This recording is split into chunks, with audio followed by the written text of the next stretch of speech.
going on, Russell Wayne and the Main Event 365 Network? This is Jason Kabenda from the Detroit Lions. Here to give y'all a shout out, man. We appreciate all the support, man. Know you guys are big fans. Know that you guys are rooting for us to take the North this year, and we're going to do just that, man. Appreciate you guys so much. Just want to give y'all a shout out. You have a great day.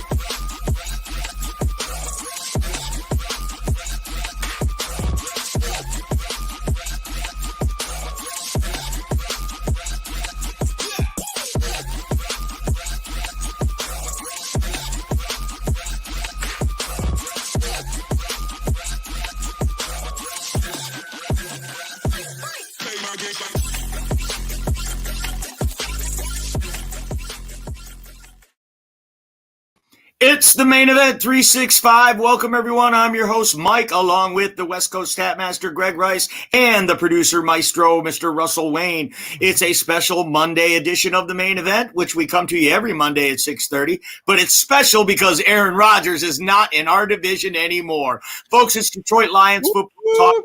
30 minutes fasting period. Let's just get it right out of the way here. Kick it right over to Greg Rice over on the West Coast. It's GRE And yes, Double G, tell me, does it feel good to have the boogeyman out of the division? I mean, I wasn't really stressing on Aaron Rodgers. Nah, I'm just kidding, man. Look, man, he's been a nightmare my entire career, man. I'm going to be honest with you. Lately, Aaron Rodgers, not so scary, but, man, you know, I am glad, and best of luck with the Jets, man. Yeah, and Jordan Love might be able to take us. That's fine, but we don't have to deal with him anymore, and that's a big bonus for me. What about you, Russell Wayne? You glad to see him gone? Doing his discount double check somewhere else? Yeah, please. And I'm glad that he went to the AFC too, so we can see him even uber less than we were seeing him before.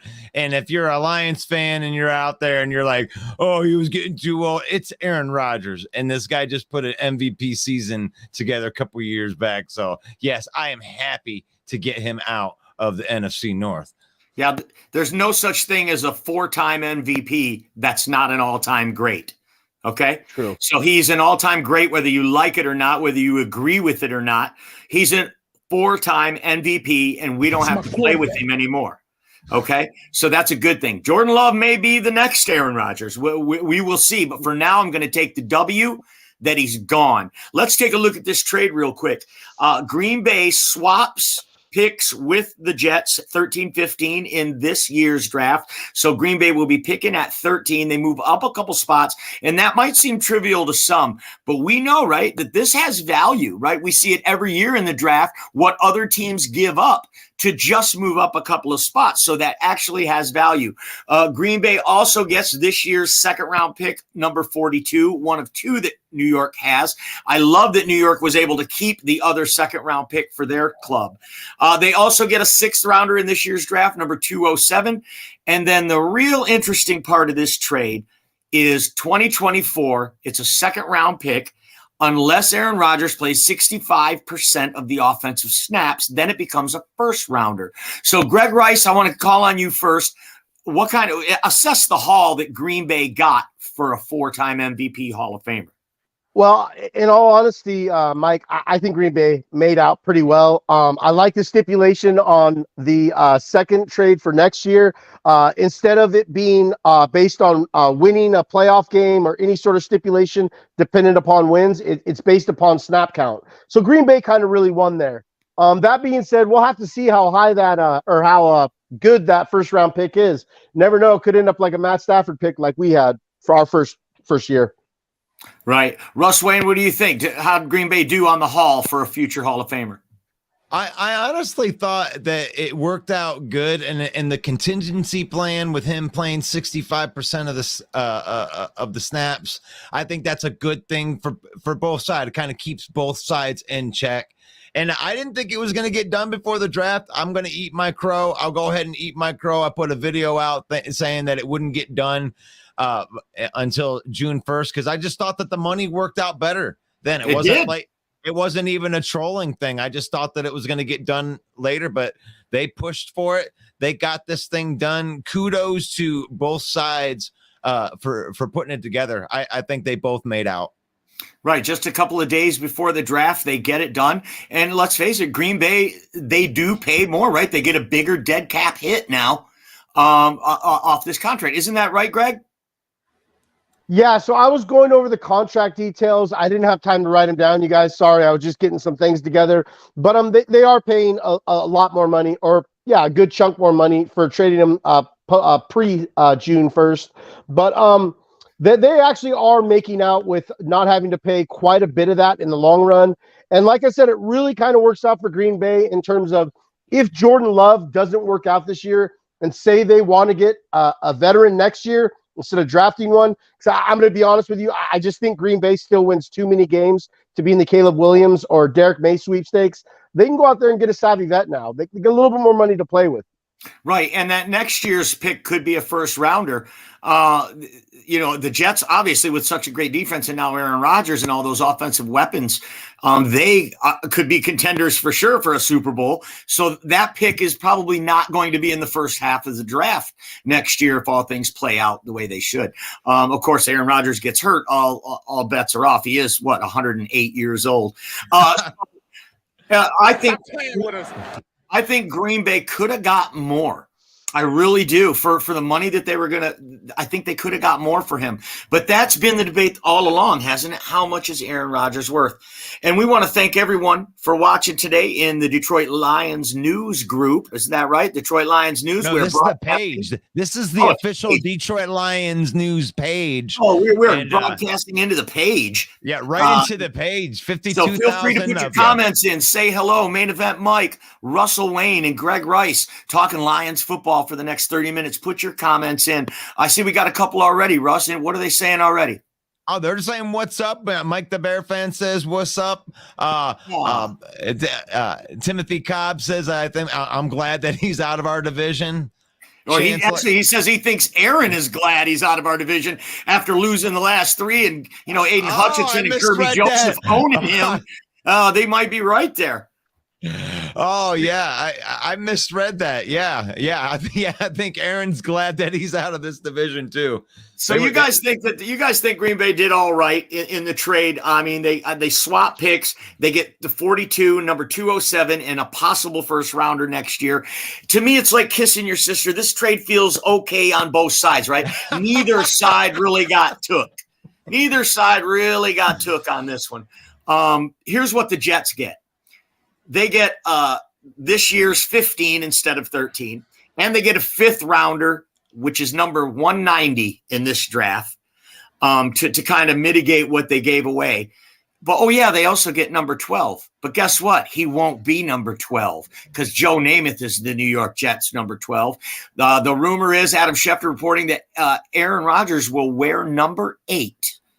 AR8. So you might have heard everything about this trade, even though it only went down an hour and a half ago. But I don't know if you've heard that one yet. So maybe we parted some wisdom on you there. He will wear the same number he wore in college at Cal, number 8, for the New York Jets. So now comes the next question. Who's the best quarterback in the AFC East? Ooh. Greg Rice. Who's the best quarterback in the AFC East? And don't tell me it isn't the 4-time MVP. I'm about to tell you it's not the 4-time MVP. Not at this stage. Not at this stage. Look, man, I'm a huge Josh Allen fan, but I'm also realistic. He's got to get things done in the playoffs now. This guy has had a top 5 defense, man. But if we're talking just overall talent, trajectory, where they're at in their careers, and look, I'll just put it out there. A healthy Tua is a damn good player too. So I know he gets a lot of knock for his weak arm and stuff. But I'm not counting out Tua, and I'm especially not counting out those Dolphins who had one of the better off seasons in the NFL. And you got to go face Bill Belichick twice a year. That defense, ooh-ee. And Mac Jones could have a bounce back year. He could. He had a down year his second year. He could have a bounce back year. He looked great as a rookie. He did. So he might. Aaron Rodgers could comprehendibly be, when you factor in age, the fourth best quarterback in the division.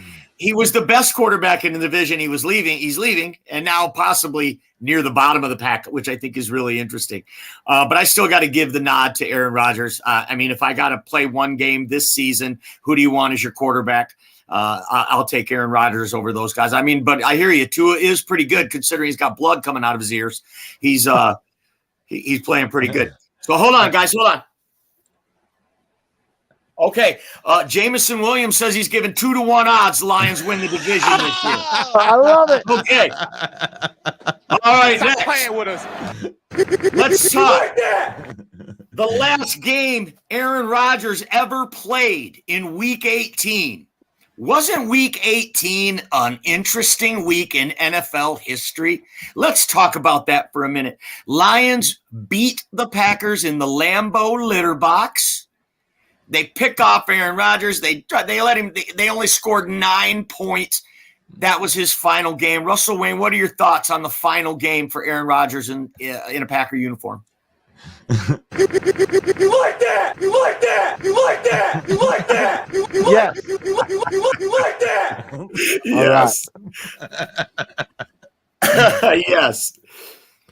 That's all. I loved it. I loved it. I mean, what more can you say? I mean, we have been getting punked out by Aaron Rodgers over and over again. And I wanted to touch on the last thing that you just said. Aaron Rodgers has never played with an offensive line like he's going to play with in New York. He's never played with a defense like he's going to play with in New York. I think that division should be shaking in its boots that Aaron Rodgers just went to that division. I'm happy that he's gone out of here, but I'm glad that we got to put one last whooping on him right out the door with ya. You've had enough of that shit. You like that? Yeah, I hear you, Russ. He's definitely worth his salt, but I'm just telling you, he's not going to go 13-3 in that division the way he did in this division. Let's face it, for all of Aaron Rodgers' career, the other three teams in the division have been way down. I mean, they'd have a flash here and there. The Bears will pull off a team. The Lions have been exercising futility for the entire Aaron Rodgers era, pretty much. So, I mean, he's had pretty smooth sailing to those MVPs in those 13-win seasons. He's not going to have that smooth sailing now. He's going to have to face tough teams every single week in division. So ask Kirby Joseph what happened in that last Timothy contest. Yeah. I thought you'd like that one. Yeah. Thank you, Tim. Yes, sir. If you look up Kirby Joseph's Wikipedia, it says, and is Aaron Rodgers' daddy. So anybody can write anything in Wikipedia, just so you know. Yeah. So now it brings up the question. And we're going to start with Russ Wayne because it just leads right into his all-time favorite subject, which is Jared Goff. Who is the best quarterback in the North now? Oh, hands down is Jared Goff. I mean, he's the most proven quarterback. If he were to join the Chicago Bears, he would be the best quarterback in Chicago Bears history. He's a better quarterback. He is a better quarterback than Kirk Cousins. And I don't even know what Jordan Love is yet. So that's just kind of out on the shelf. But no, Jared Goff is the most proven and best quarterback in the NFC North. Greg Rice, who's the best QB in the NFC North? Oh, I'm going to be honest with you. I want to tip my hat to Jared Goff. But really, you guys, at the end of the day, we're splitting hairs. Look, I think him and Kirk Cousins are firmly plateaued on that second tier of quarterbacks. Cousins has a bigger arm, a little bit more turnover prone. Jared Goff, a little less sloppy with the ball, not quite as big on the deep ball. Of course, he doesn't have a Justin Jefferson in his corner. But, look, if we're Lions fans, things are looking so good, man. Rather than look at Jared Goff compared to Kirk Cousins or versus Kirk Cousins, I look at it as our overall roster versus their overall roster. And even with J-Mo's recent suspension, life is good. Right. So you don't think Justin Fields and Jordan Love are even in the discussion then?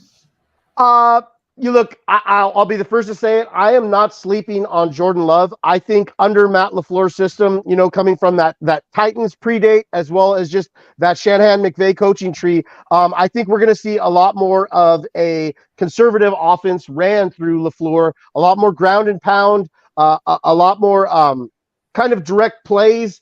And I think this could actually end up working out for LaFleur. Keyword could. Well, I really appreciate you pointing out my homerism and you keeping me right along the right tracks like you always do, West Coast Stat Master. And once again, I want to thank the Detroit Lions News for letting us broadcast our show into this page. You guys are awesome in the comments already. Keep the comments rolling. We want to know what you think about all this stuff right here. Who do you think is the best quarterback in the NFC North? You can put that in the comments. And I know that we're broadcasting into a Lions group, so we probably should get a lot of Yes. There we go.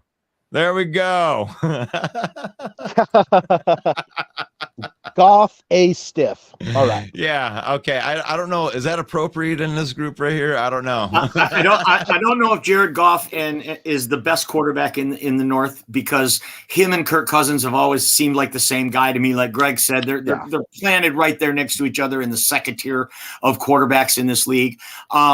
But last year, Jared Goff came out of the gate ranked the 26th quarterback in the league. He's definitely better than that. And I would definitely, with the team around him and the offensive coordinator tailoring the offense, or the Goffense is a registered trademark of the Main Event 365 2022. All rights reserved. Please drink responsibly. I think with the Goffense firmly in place, with Ben Johnson tailored around him and his skills and his tendencies and his favorite things, I think it's a much better situation for the quarterback. Therefore, I got to give the nod to Goff with the edge going into this season. I am not sleeping on Justin Fields because that kid is a weapon, no doubt. Yeah. And if you go back and look at what he did in college, the kid seemed to be able to put the ball where he wanted to. He's just having a hard time in Chicago. All the Bear fans tell me it's because the O-line, everything around him is crap. Well, we are about to find out as they dump money in, and it's going to be a prove-it year for Justin Fields more than any other player, I think, in the NFL.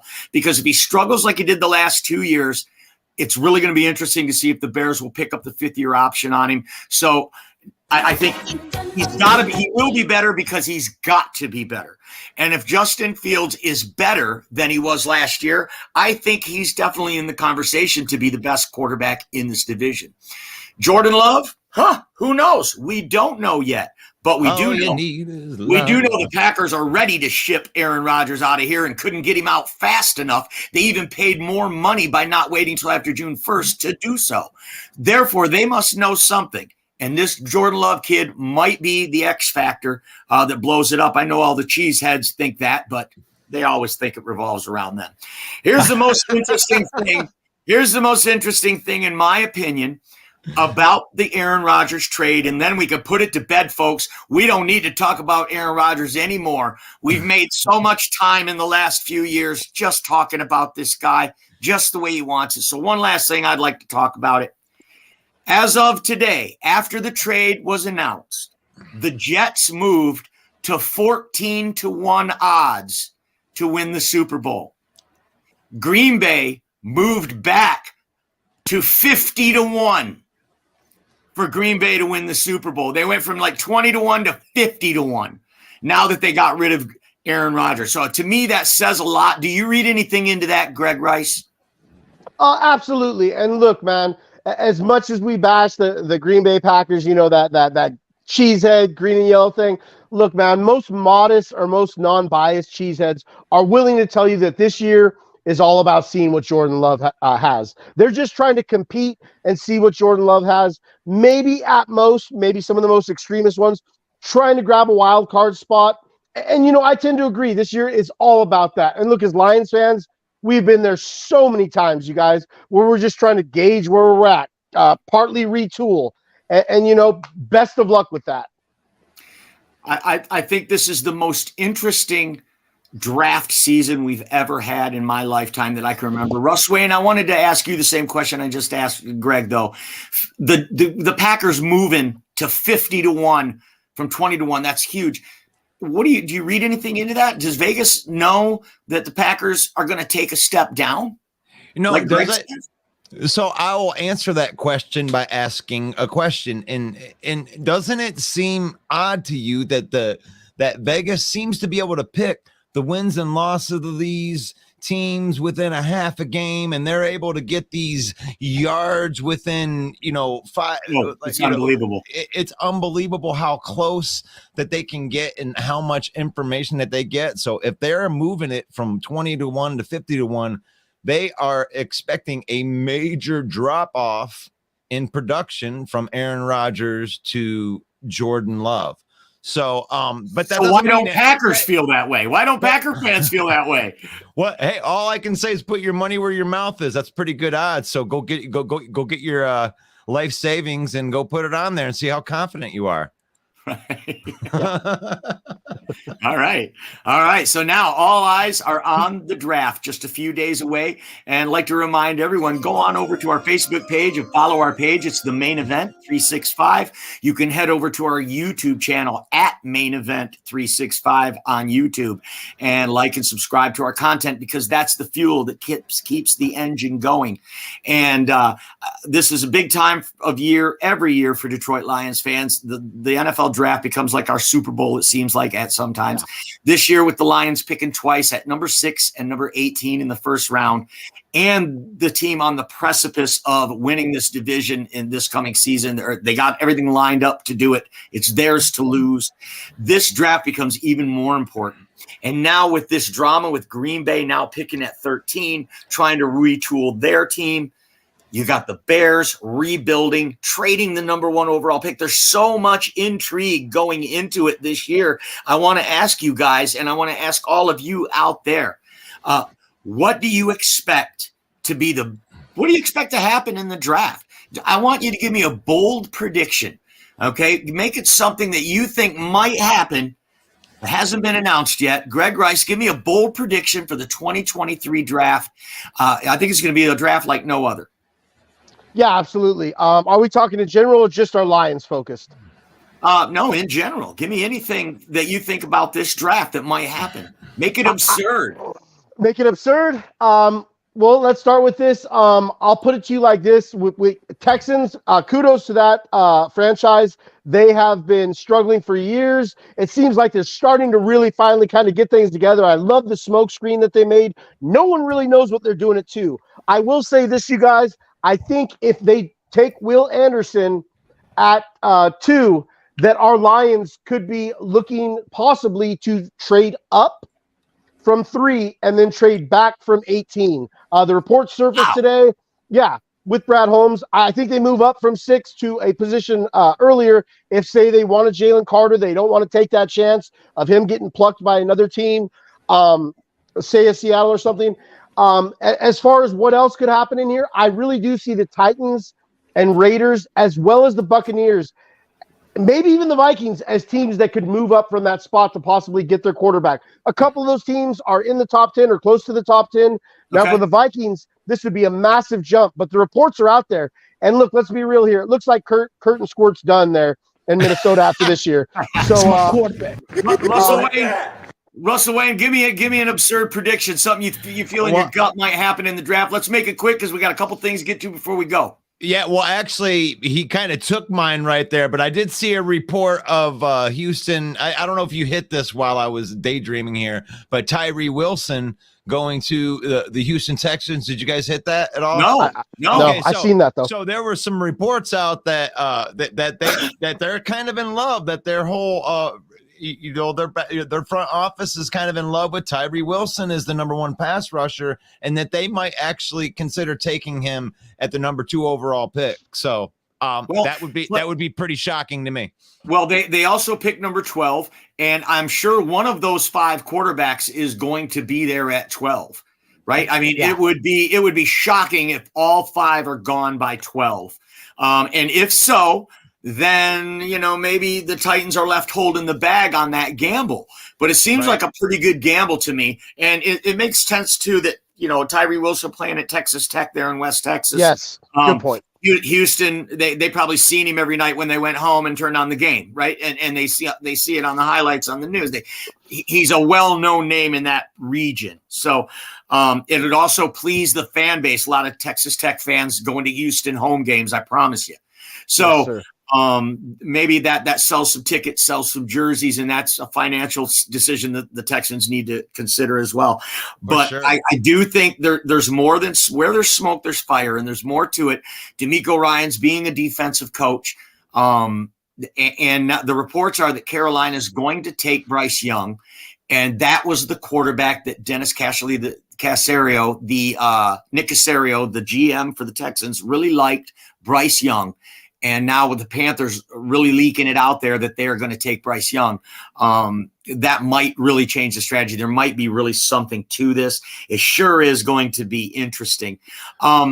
Last year, there was a whopping 9 trades in the first round. Do you guys think that we'll see another year like that?